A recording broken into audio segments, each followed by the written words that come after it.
Welcome, everyone, to the Love Patterson Podcast. I'm your host, Derek Cortez. We have our co-host, Candace Wyrock. And our guests today are... Nick Jameson. And Mike Ambrosino. We're super happy to have them here. And if you guys haven't already, please subscribe to the channel, like it, and share with others so that they can see the amazing people in our community. So, before we dive into the Patterson Gives Back, I want our audience to really get to know you guys. So let's start with a little bit of a background. It's not every day that we get to hear from the first responders in our community. So where are you guys from? Where'd you grow up? Are you guys from Patterson? I'm not originally from Patterson. I was actually born and raised in Livermore, California, and lived there till 2001 when I moved my family and I out here to Patterson. Okay, cool. So Livermore, and where are you from, brother? I'm from Patterson. Patterson, born and raised? Not born here, Okay. but when I was 5 years old, we moved here. Okay. Alrighty, and how was that experience for you? It was a small town, Yeah. and everyone knew everyone else. Oh, yeah? So if I bet you it felt a lot different than today. It wasn't no Walmart, no nothing, right? No, if you wanted socks or clothes, you had to go to Turlock or Modesto. There was no way to buy anything like that in Patterson. And in 2001, when you came here, was the McDonald's already here and everything? McDonald's was here, and Save Mart opened about 4 or 5 months before we moved here. Oh, so really? It was brand new. Sperry was still 2 lanes all the way into downtown. Oh, wow. Yeah, I moved here around 2009.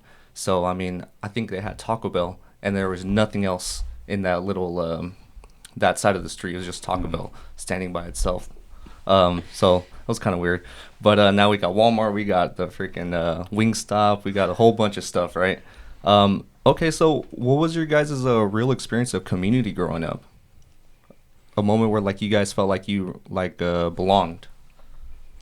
I guess for me, and growing up in Livermore, one, just growing up there, but being a part of the agriculture there, we went through 4-H and FFA, and that kind of ties you into the community a little bit, and then just being involved in other organizations and things like that. Oh, okay. And then here,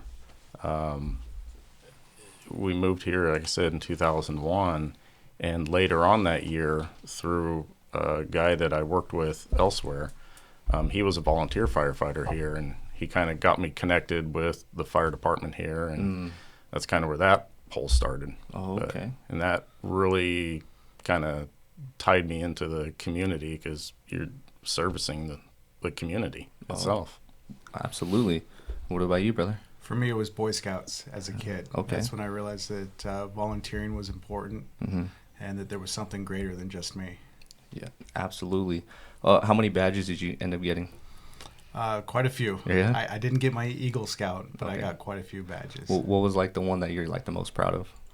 I can't even remember what they are at this point. That was a long time ago. But I bet you know how to make some mean knots, right? Yep. So it'll probably set you up for a lifetime of success. Yeah. That those skills transfer over to firefighting, right? It does. So with that being said, what led you guys to become firefighters? Was the defining moment, or was it just something you guys just decided to do? I guess probably where it started with me is actually when I got out of high school. I had that interest, but just didn't pursue it for whatever reason. I went more to the agriculture mechanics field where I spent 20 years doing that before getting in the fire service. But just that sense of being able to help and to try and fix a problem, whatever it might be, and just helping the community, being part of it. And the fire service has that camaraderie, with brothers and sisters. That was, it just felt, there was a positive to Definitely. It. Did you always have that that in you where you kind of had like you would daydream about being a hero or helping people as a kid? Definitely helping people. You know, there was a lot of satisfaction with that. And growing up, you know, my dad taught me so many different things that I was able to help, you know, other people do things. And it just, you know, it just felt good. You know, there was a sense of accomplishment there. And Definitely. Yeah. yeah, it just kind of filled that little void. That's super cool. I like that. What about you, brother? I always wanted to help people. Yeah. So originally I wanted to be a doctor because I looked up to my uncle who was a surgeon. Okay. And then I realized school was not my thing. And so I went out into the world and I started my own business. And when that didn't go well, I had an opportunity to change careers.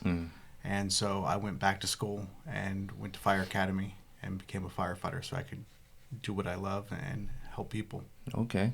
So you wanted to be a surgeon because you said your uncle? Yeah.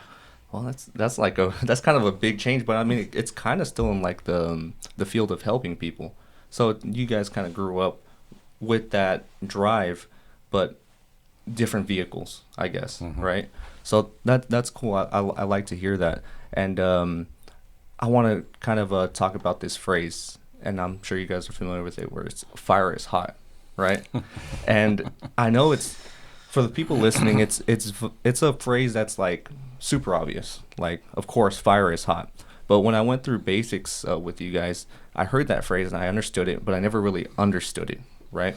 So, like, with people, they have a general idea of what firefighters do, but I'd like to dive deeper into get a better understanding of what you guys actually do. So what does a firefighter's job actually look like on a day-to-day beyond just putting out the fire? Well, if I could touch on that phrase just for a minute and who the author of that was. Yes. He was actually one of our volunteer firefighters, Dallas Hernandez. And he was going through the fire basics class, and at that time I was a training captain, and we put on a weekend event training, and it was all our wildland refresher that we did every single year. So there's right where that new warehouse sits on Baldwin, that was all open field, and there was a pretty good mound of dirt there with tall grass on it. So one of the part of the training was to actually do some live fire burn. And it was kind of later in the day, and it was warm and a little bit of a breeze, and you know the grass was nice and tall, so it was perfect for training. And so we got that going, getting it burned, let it burn a little bit, and a crew would work on putting it out, and they just kept doing that over and over. And it was Dallas's turn, and at that point, fire kind of picked up pretty good. And I'm telling him, like, Kate, get up there, get after. We don't want this getting away, because that'd be all bad. Yeah. And afterwards, that's when he says, "Fire is hot," and we just looked at him like, serious, you just figured that out. And that little statement, it stuck with him the whole time. And a few years later, after, I don't remember how long, but he passed away. And there's a bench right there in the park between Station 51 and City Hall, and that was dedicated to Dallas. And there's a little plaque on there, and it actually says "Fire is hot." So that's where that came from. That's a little history behind it. I love that background. Yeah, I just remember hearing that during the basics, and I was like, yeah, well, no duh, right? Like, of course, fire is hot. But I do remember. I remember he was one of the ones that did the mock interviews for the basics. I don't know if you guys do that still or not, but I remember him, and a little while later was when he unfortunately did pass away. But that phrase stuck with me for a long time. But okay, and then what does your guys' day-to-day looks like for firefighting? Well, when we show up to work, we're there for 48 hours straight. Okay. So we live there a third of our lives at the very least, without overtime days. And so it's like a home away from home. We have a second set of bedding. We have all of our clothes there. We have a second set of toiletries there. So we live at the fire station, and we treat it like our own house. So we do chores. We do maintenance on the building. We check out all of our equipment, make sure it's ready for emergencies. And we have a lot of special projects, especially a smaller department like Patterson. We all wear a lot of hats and work very hard to make the community of Patterson better through the fire department. And then we run every type of emergency you can imagine. Patterson, it's a unique area. We have farm area, we have the freeway, we have the urban area here in the city of Patterson. Warehouses, which are high rises on their side, right? And so we run a lot of very unique calls here in Patterson. Mm-hmm. We have I-5, we have 33, a lot of vehicle accidents right there. You get structure fires, vegetation fires, run a bunch of medical calls, all types of stuff, right? It's not just putting out fires. I think putting out fires is the least of all the calls that you guys run, right? Yeah. Pretty much, yeah. It's mostly getting up at 2 a.m. because someone's stomach hurts, right? but the thing is, like, to them, that's an emergency. So you treat it like it's an emergency, right? You never forget about that. So, okay, so what's the most rewarding part of your guys' career? Well, to date, my most rewarding part of my career was delivering a baby in June of last year. Oh. That's not something everyone gets to do. Yeah. And that was a pretty incredible experience to bring a life into this world. Mm-hmm. I think you guys posted that on the Patterson Gives Back Instagram page, right? I think, yeah. So Patterson Gives Back, along with a local church and the Kindness Knot, all work together. The Kindness Knot's another nonprofit here in Patterson. And we all work together and got baby supplies to the family to help them out. Yeah. So I'll post the picture so everyone can kind of see that. It was such a nice little reunion that you guys had. It's super cool. He just got an award for that, recognized at City Hall for saving and bringing that baby into the world. Yeah. Historic award. Really? Yeah, it's a pink pin because it was a little baby girl. Oh, okay. With a stork on it. Frame that up real nice. Right. Okay. And then for you, brother, as because I know you're retired already, but Yeah. I think the most rewarding was just having that successful call, whatever it may have been, just having a really good, positive outcome. Mm-hmm. That, to me, just that gave a lot of satisfaction that, somebody was having a really bad day, and we as a team, we were able to fix it. Mm-hmm. We were able to make it better and help them get back on their feet or whatever the case may be. Mm-hmm. And there's really you can't make a call worse, right? You're there to help, so it's like you can't have that guilt after if something went wrong, right? You only were there to make it better. So that's kind of like what I want to touch on is that you meet people at their most vulnerable moments. Mm-hmm. Can you guys share maybe a call that stuck with you long after you left it? So, in the fire service, Probably a list, long list, many calls stick with you. It's usually the ones where you felt like maybe things should have gone differently, but it's outside of our control. Mm-hmm. As you said, we're there to mitigate what has already happened. Mm-hmm. We don't get to go back in time and fix everything. Mm-hmm. And so things don't always go the way that we want it to or the way we envision it going. Mm-hmm. Because it's just completely out of our control. It is. So there's a long list of calls that kind of stick with you and replay sometimes over and over and over again in your head. Yeah. So yeah, you're in a profession where you're trained to respond, act quickly, and a bunch of emergencies. You do everything in your power to help people. But what happens after the sirens fade? That kind of brings me to Patterson Gives Back. Take me back to the moment when this idea was born. Was there a specific event or situation that made you realize we need to do more? Yeah, so there was a structure fire in December of 2023, and in that fire, the family lost all of their Christmas presents. They lost the house that they live in. They lost clothing, everything. It was a devastating fire. And when we left the scene, we felt guilty, if that makes sense. It wasn't our fault. We did everything we could. We saved a majority of the structure, but there was still a lot of damage. And it was at that moment where we realized that maybe we can do more. So what we did is we passed the hat around at our union meeting and took a collection for the family. And we were able to raise a significant amount of money to help replace Christmas presents, clothing, and so forth for this family. That's so cool. And it was at that point that we realized, wow, we could do more if we had an organization like Patterson Gives Back. And when was it first initiated? When was it first started? It was first started in January of 2024. So a month later, we started the So organization. you guys were quick on that. You guys were quick on that. When we brought it up at the union meeting, everyone was on board. Everyone had the same thing on their heart, that they felt like they wanted to do more for people after the emergency was over.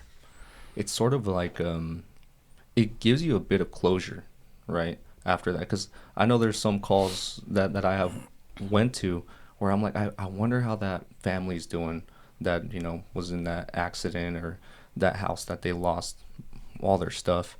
Like, I wonder how they're doing. I wish I could do something after the fact, but since you're only there as a first responders, you just there. You can't like really show up like, hey, how are you guys doing? Because they might not even recognize you, right? You don't have the gear on. It's like, who's this weird guy on my driveway?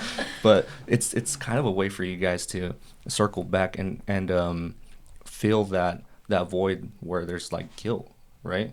So that's so cool. So the first conversation that you guys had about it, everyone was just unanimously like, yes, let's do this, because they all had that same thing, right? Yeah, and we all have seen that numerous times, and everybody has that same feeling. You know, after the incident, you know, we clean up, we pack up, we go back to the station, and, you know, whatever that situation was, that family's left with it.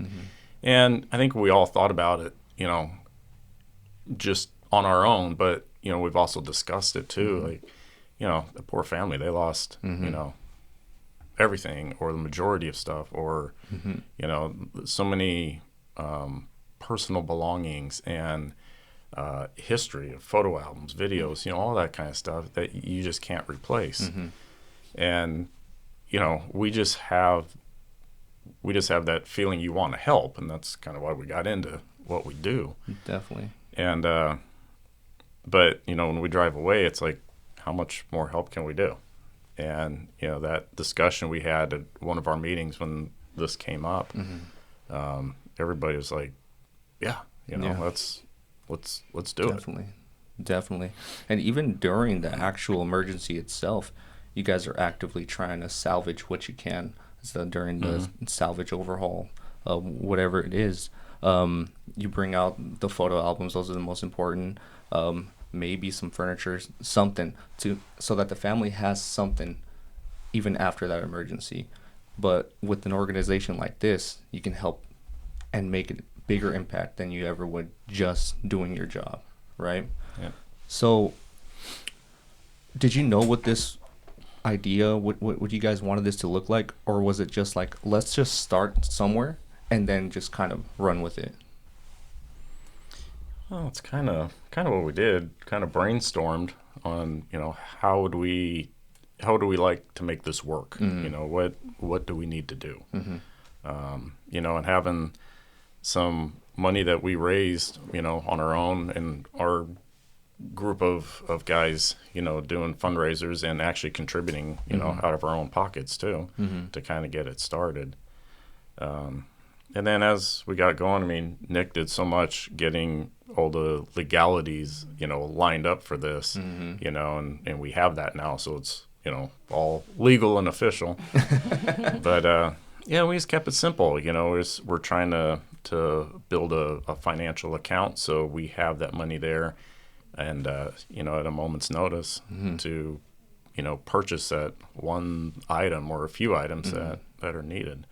And that was the thing is, you know, just having that resource there, you know,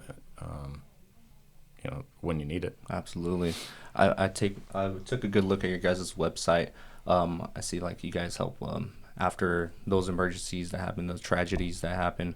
You guys don't yet take requests for donations, right?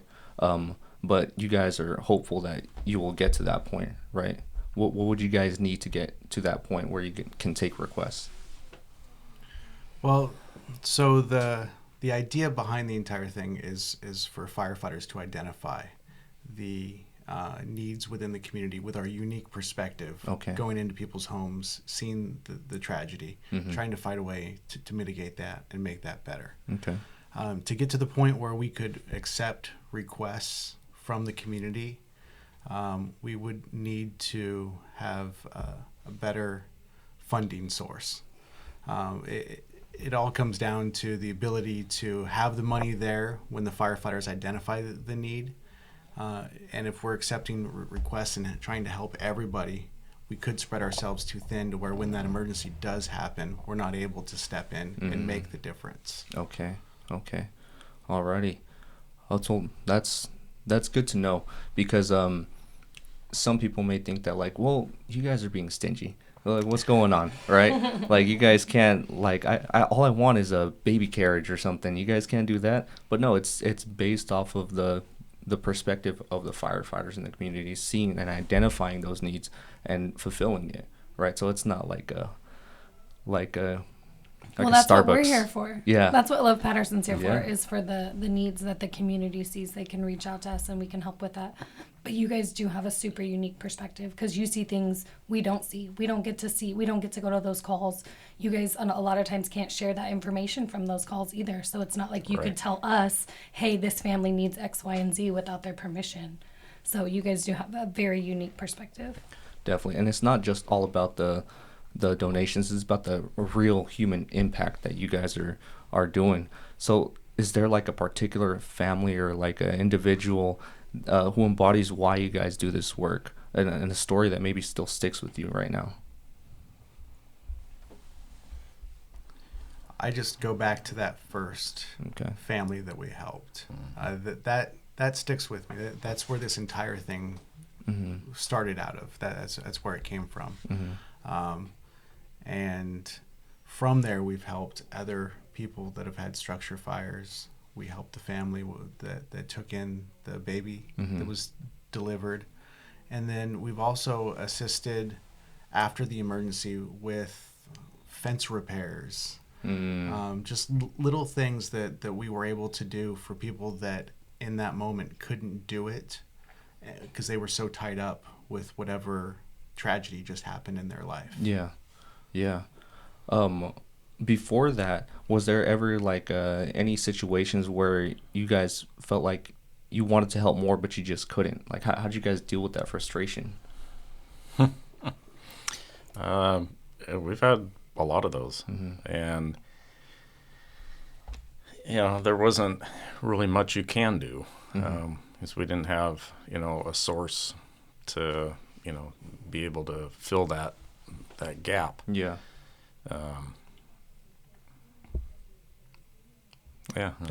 There's a lot of them. Just you said it best a few minutes ago. We can't just show back up at the house and be like, hey, remember me from last night? I mean, you can, but I don't recommend it. But this gives us that in. Even on the scene, we can mention, hey, we have a nonprofit organization called Patterson Gives Back. Do you mind if they reach out to you tomorrow? Boom. That's an in to now contact without that awkwardness, without overstepping bounds. We have their permission to come back into their lives and fulfill a need to make this entire situation easier for them to deal with. Yeah. And I mean, the whole thing is like, it's a profession where you don't get thanked, right? But you know that they're thankful, right? So that kind of like helps you cope with that a little bit. But when people think of giving back or serving their community, an act of service, it's usually like it's all about the other person. But what have you guys like personally gained from doing this type of work? Maybe a feeling, maybe like it grew you in some type of way personally. I think for myself, being able to have this Patterson Gives Back program kind of fills that little void that we had so many times. We'd leave an incident and wishing, there was something else we could do. Like for instance of a structure fire where the house is not going to be livable for a while. Red Cross, we contact them, they come out and they do assist the family with some different things for a very short period. Okay. So that was always, a great resource to have. But this here just touches in a little different areas. I think just being able to give them something. Definitely.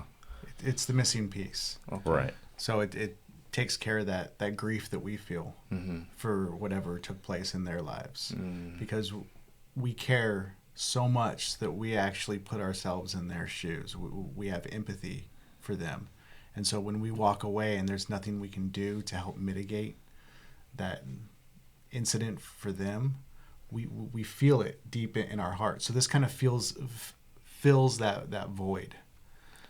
That's a difficult thing to have, is empathy, because it's a very strong emotion, and when you put yourself in someone else's shoes like that, and you're in this type of profession, it's like you have to act professional. You can't be crying while you're helping them. You know what I mean? Have to be you can, but I don't recommend it. Yeah, it doesn't mean you should. You know what I mean? So it's like a very thin line that you're walking on, right? Between like how much you should be caring and how much you should be helping, right?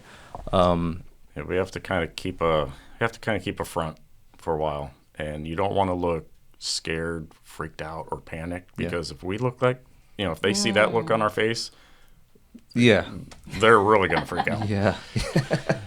But we've actually had some situations in the last 20 years or so where some of our own folks, our own brothers, have had situations at their home, and even myself.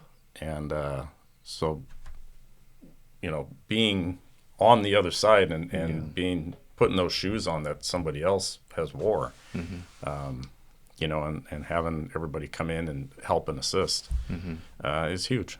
So you do understand kind of both sides of it. Yeah.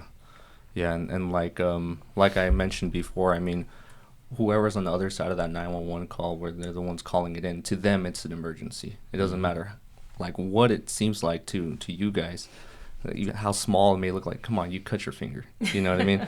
To them, it's like the end of the world. They've never experienced that before. So for you to come in with that type of understanding is like, it means the world to them. They might not notice it right at the time, but after the fact, maybe they won't even realize ever.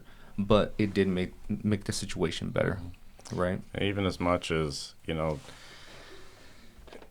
all had many calls for that animal rescue. The cat that was literally up in the tree for public 12, assist. 24 hours. Are you publicly admitting that that's real? It is real. Okay. I've rescued you heard it many here cats first. in my career and a few dogs. But it's still, you're right. That is an emergency, and that's how we need to treat it. How do you guys deal with that after the fact, after the emergency is all kind of gone? There has to be a way that you guys like cope with it. I know the way I did it was just kind of like not the healthiest of ways. I was like, just bottle it in and just wait till it all just cracks open, and then once it flows out, that cap right back on. You know what I mean? So what about you guys? Are you guys the same way as me? That is a method, but it's not it's not advised.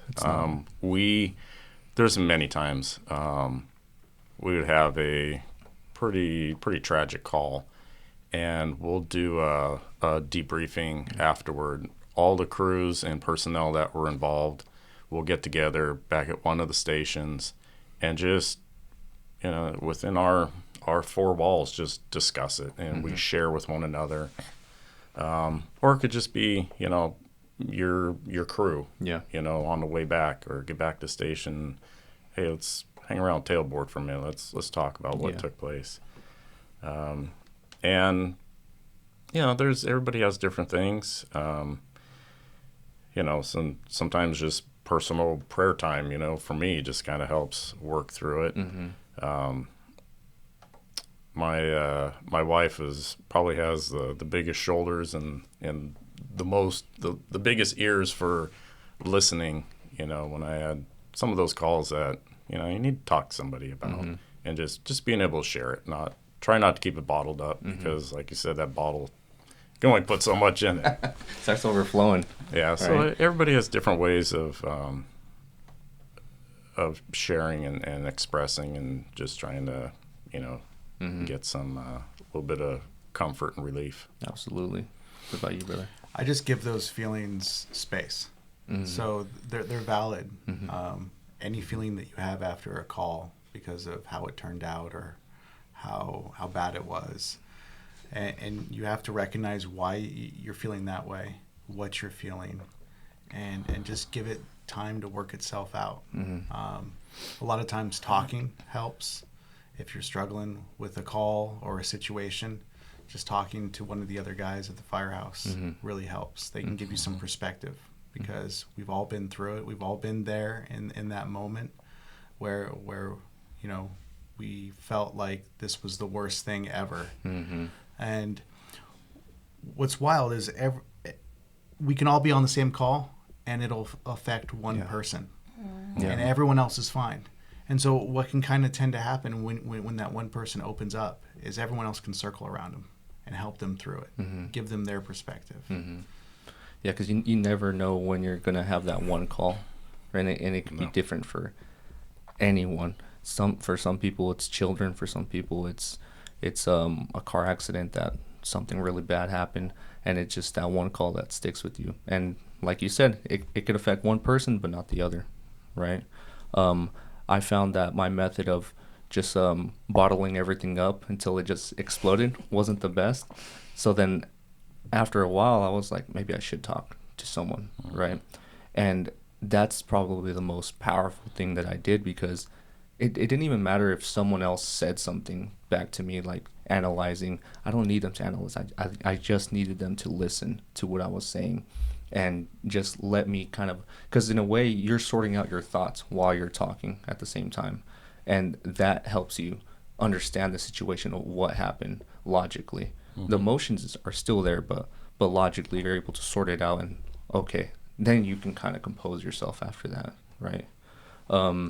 So moving on to kind of our next question, and kind of along with that, have there ever been moments where you guys thought about quitting, either with this nonprofit or your career as a firefighter?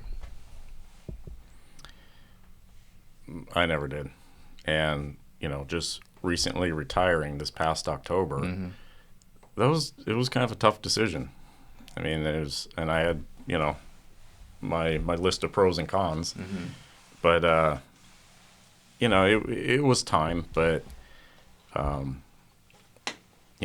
I retired, I just had that feeling of, okay, I don't get to do that anymore.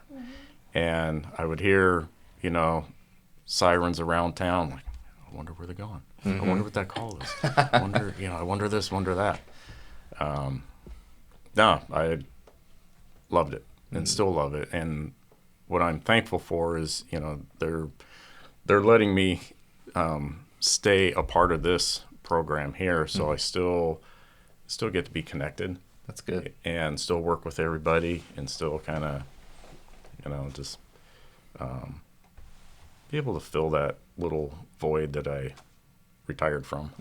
And helping people's in your blood, because I pulled up to church the other day for Bible study. He was out there working. They have him working at church, putting him to work, so it's in his blood. He can't help it. I mean, how long were you doing it for? For 20 years? 23 years in the fire service, years. Yeah. So, I mean, after 23 years, I mean, that's like from doing this for those 48-hour shifts to just not doing it anymore. That's a very big difference. Yeah. So I'm sure like you still have that itch. Maybe a certain tone will go off on your phone. You're like, you know what I mean? Yeah, it was a garden hose that was next to him instead of a fire hose, but he was still giving back. So there you go. And what about for you, brother? Any moments where you thought about quitting or? Yeah. So with the nonprofit, No, not at all. We've been on pace to meet our goals and to do what we set out to do with the nonprofit. Mm-hmm. With the fire service, there have been moments where I wondered if I was strong enough to keep doing this job. Mm-hmm. There's been some calls and some moments that just tear you down pretty far. Yeah.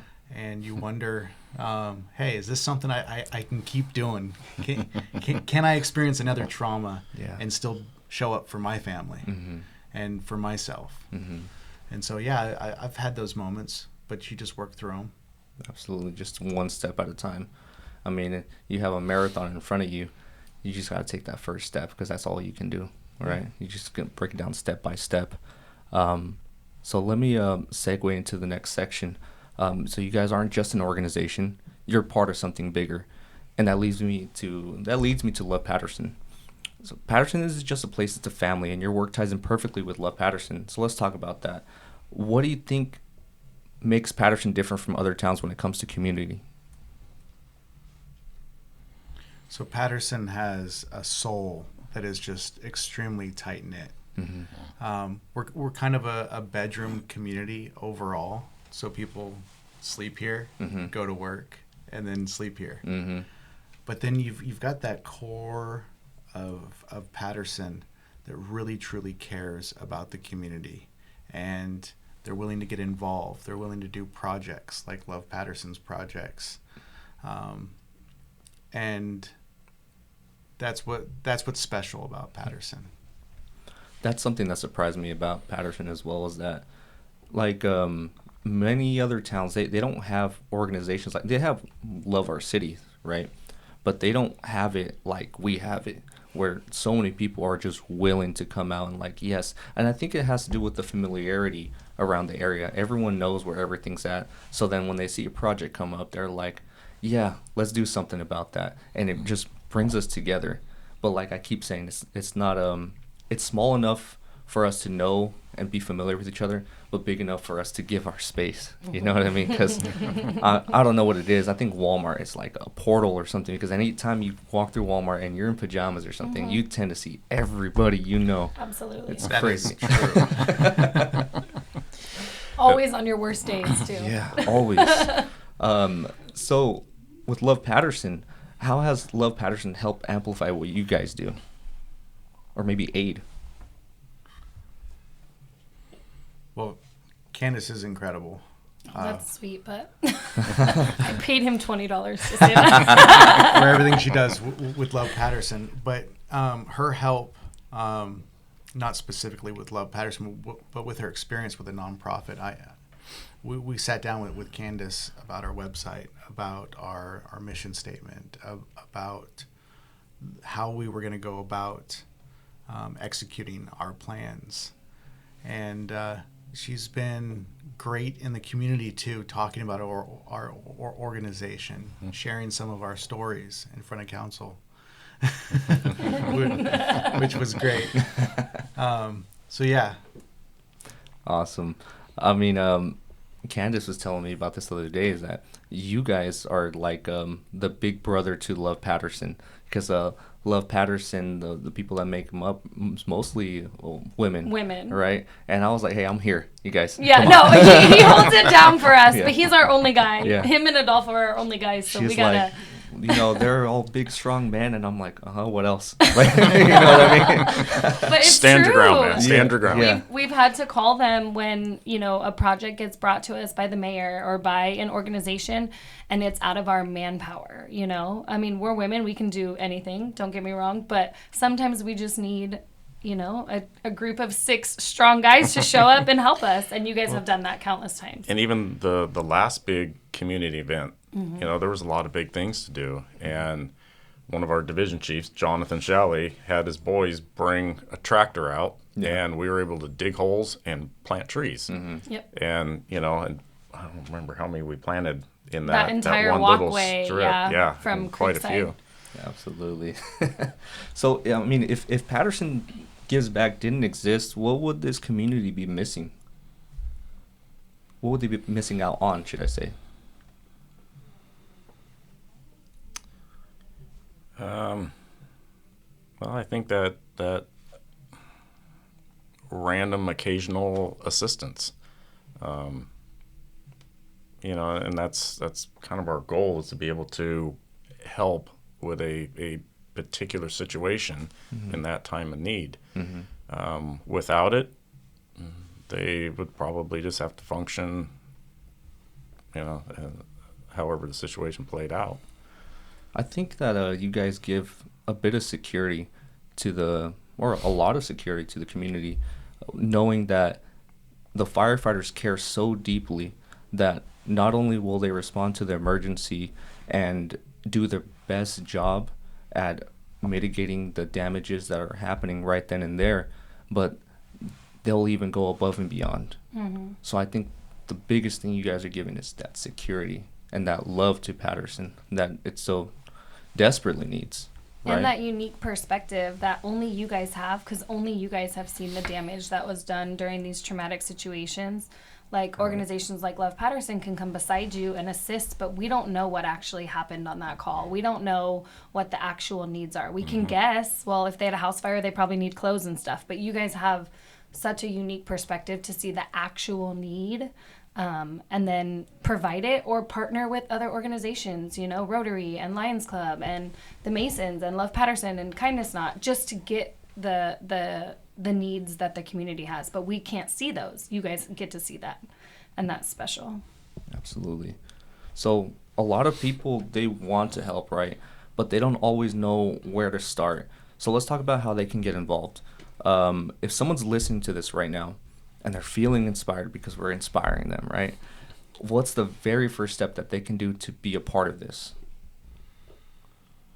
Well, they can go to our website, pattersongivesback.com. Okay. And on the website, they can see our mission. They can see some of the things that we've done in the community to help out. And if they feel inspired, there's a donate link on there that'll help us carry out our mission. And that's how people can get involved. Absolutely. What about, is there other ways that they can contribute? Even if they don't have the money to donate, maybe they can donate items. Is there any other way that they could help out? At this time, we don't have a storage place to store items and just stockpile stuff to help out. But they can also follow us on Instagram and on Facebook. Okay. And oftentimes after an emergency, we will make a post that, clothes are needed, or if anyone has an old sofa, things like that. We'll post, and if they're already following and they have those items, they'll be able to help out. I mean, someone can even donate a storage unit or a storage space. You know what I mean? Then you could actually have that. Then we can start stockpiling. Absolutely. You guys could get some mattresses, some toys for, the kids, a bunch of stuff, right? And then so with that being said, where can people find you and donate besides just the website, or just list out your social media as well? So there's Patterson Gives Back, the website, and then you have Instagram. Where can they find you at? Yeah, Patterson Gives Back on Instagram. Okay. And then your guys are on Facebook as well? We're on Facebook as well. X, Threads, all that stuff? No. TikTok, I was maybe? going to say, there might be a TikTok dance in there. Raise money through dancing? No, I don't think so. We'll pass on that one. Yeah. We don't need it that bad. Actually, I'm going to speak on behalf of their wives. I know their wives, and I don't think they should have a TikTok. Just for their wives' benefits. They said the bills are not that high, Okay, and for the people who think that I don't have time to volunteer, what would you guys say to them? It only takes an hour. There's so many opportunities in this community to help out. And it only takes an hour out of your day to go make a difference for this community. Absolutely. And is there an upcoming event or initiative that people should know about that you guys are maybe hosting or anything like that? Most definitely. Okay. We're doing our annual Fill the Boot drive. Okay. So on Saturday, May 10th, we'll be at the intersection of Sperry and Ward. And we'll be out there with boots. And if someone has some spare change or $1, they can drop it in the boot, and all those proceeds go directly to Patterson Gives Back to help us carry out our mission. Very nice. And you guys have Zelle, Apple Pay, all that stuff too, or just fill the boot? We actually use a payment processor called Zephy. Okay. And they're a no-fee processor. Okay. So all those Zelle and Venmo, they take a little piece. Okay. So this processor gives us 100% of our profits. Nice. So that means you guys do not have excuses trying to buy. It's like, we you don't have cash, but you have a card, right? Yeah. Everyone carries a card. Okay, cool. So very nice. And you said Saturday, May 10th. Fill the boot. Yes. Fill Okay. the boot. Put that on your calendar. Save the date. Don't be late. Right? And drive slow. Yeah, please. Drive real slow. There. Yeah. That gives everyone else time behind you to take out their wallets. Yes. Dig through the console Yes. and get change. And Yeah. And don't throw the change at them, guys. Like, you can throw the dollars. They don't hurt, but the coins, they hurt, right? We get all sorts of random stuff. Really? One year we actually had someone, they had their wedding ring in the change drawer, and when they put it in the boot, they had put it in there. So when they came back, they were looking for it, and wow. there was a That's ring so in there. funny. And we were able to find them and give it back to Oh, them. wow. That's crazy. That's a great story. Yeah. I did not know that. When did you guys realize it, or like, how did that happen? Did they reach out? They reached out. Oh, They okay. came back. Okay. I thought Like, you how do you guys... explain that to your spouse? I swear I put it in a boot. I have no idea what to tell you. I was doing a good thing. No good things go unpunished, right? Yeah. That's so crazy. I would have maybe thought like, oh no, they went through a bad divorce or something. They want to get rid of it. Get rid of this. Like, go pawn it for some money. Okay. So before we wrap up, I just want to shift gears a little bit. We love highlighting ways to improve our community and how Patterson can grow. So let's talk about the future of Patterson. So we know Patterson's great, but there's always room for growth. Let's talk about what you would love to see happen here. If you could bring one thing to Patterson to make it a better place, what would it be? Business, service, anything. More things for our youth to do. Okay. yeah, definitely. As a child growing up in Patterson, man, I was bored. Not much to do. Not much to do. And so I don't know, an arcade, bowling, a mini golf place, something in this town for them to go to and just get some energy out that isn't electronics. Okay. And what about you, brother? What do you think? No, I agree. We raised 3 boys here, and there wasn't a lot to do. And, we've often discussed, my wife and I, like, what else, what does this town need? You know, same thing. Bowling alley, movie theater, Pee Wee golf, that would be great, Yeah. especially something outdoors. Yeah. I'm really surprised you guys didn't say gas station or another McDonald's or like Or another pizza place. another pizza place. That's crazy. You guys are saying good things, right?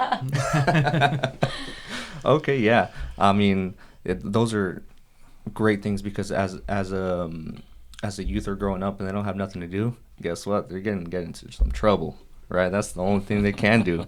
So to have that'll make an amazing difference. What about you, Candace? What would you like to see? Oh, I don't know. I'm kind of biased. Okay. I don't know if I'm a... Let's hear that. I might edit it out. Are you? Okay. I mean, I kind of agree with you guys. I do think that something to do in Patterson, but I also think that there's a lot of things to do, which is why I have that page so people know all the things that are happening. But I like truthfully just want there to be more nonprofits. I know that sounds crazy because there's so many, but I feel like nonprofits can accomplish so much more. And the nonprofit I'm specifically talking about is the Children's Crisis Center, the Stanislaus County Children's Crisis Center. They just did that presentation at the Stonegate Community Center, showing that like this area, the whole west side, is a child desert or childcare desert, I think is what they call it. Like there's no place for children to go. Let's say in your situation where you show up to a call and now this kid is alone. Let's say it's single parent. The single parent has a heart attack. Where do you take this kid? And that's what the Children's Crisis Center kind of does. They have houses all over Stanislaus County, but there isn't one on the west side. Wow, I did not know that. Yeah, so that's why I'm a little biased because right now that's kind of like what's really heavy on my heart is. We'll keep it in. Okay. We'll keep it in. The Children's Crisis Center of Stanislaus County. Yeah. So we're focused on the future. I guess everyone wants stuff for the kids, right? Oh yeah. That's amazing. I love that. What about the existing things that are here in Patterson? What do you think Patterson can improve on? Better downtown area. Really? Okay. Yeah. Yeah, just really fixing up the downtown. We've seen other towns do that, and they clean up the store and business fronts and walkways and just things that are going to attract people to come downtown and stay around here, on those evenings and weekends and stuff like that. They have a nice place to go to offer some fun things to do. Yeah. I think that would be huge. Our downtown has so much potential. It does. Like it has so much potential to just be so cute. I wonder if it has to do with maybe it seems like it's focused on getting traffic through the downtown, like cars, right? Oh, and not keeping them down there? Maybe it's just like it doesn't feel nice to walk there with the cars just kind of going around the circle. It is a thoroughfare. Yeah. Someone just drove the opposite way yesterday during the book thing. I was like, you're going the wrong way. Yeah, roundabouts are kind of crazy. And then the museum that's like right in the middle, I feel like you just got to play Frogger to get to the other side. It's like, you do. So I'm not saying close it down, but I'm saying, maybe we could do something about that, right? So then that would just bring everyone downtown, keep them down there more than anything. Then we can have the nice businesses there and keep the people in Patterson instead of having to go to Modesto, Turlock for their entertainment or whatever. And with that, I feel like the community is just gonna explode. It's gonna be wonderful. Okay, so if you guys had unlimited resources, what's one community project or maybe even an initiative that you guys would start tomorrow? You guys have money, manpower, everything. What would you guys like to do? I've had a dream my entire life Okay. of buying the old theater Oh, okay. and fixing that up and having comedy shows, plays, Oh, I love that. Yeah. and bring that to Patterson Yeah. just for some entertainment and some history. Oh, I man. feel that way about the Carnegie building across from the fire station. It's so cute. I want to put something cute in there. Yeah. What about you, brother? I agree. The same. theaters, there's so much history just with that theater building and what they used to do. Not just movie theater, but stage performances and things like that. And just to bring that back. There's a town south of us a little bit that fixed up their theater, and they use it for all kinds of events. They'll have concerts in there. Yeah. They could rent it out for big events, put tables, chairs, or whatever, and Yeah. make kind of a multi-purpose. Yeah. And it's in a great location, and it's a really cool building. Right now, what's it being used for? I think it's being. It's a boxing gym. Yeah, now it is. Yeah. So I've always They seen just it. fixed it up. It's Yeah. nice, but I like your idea too. Oh yeah, I think it'd look real good with some neon signs. It's like kind of like Brendan Theaters has in Modesto. I think it'll look real nice, a little classic look, and I think it'll look real good. So that's a pretty good one. What about you, Candace? Yeah, mine's definitely that Carnegie building right across Okay. from the old library. Like, I say old, I didn't live here then, but it's just so cute. And when they used to put pumpkins on each step going up at Halloween and like the lights on it at Christmas, it's so cute. Okay. I don't know, something fun for kids to do, like a little art studio or something where kids can come and do art projects and stuff like that. Awesome.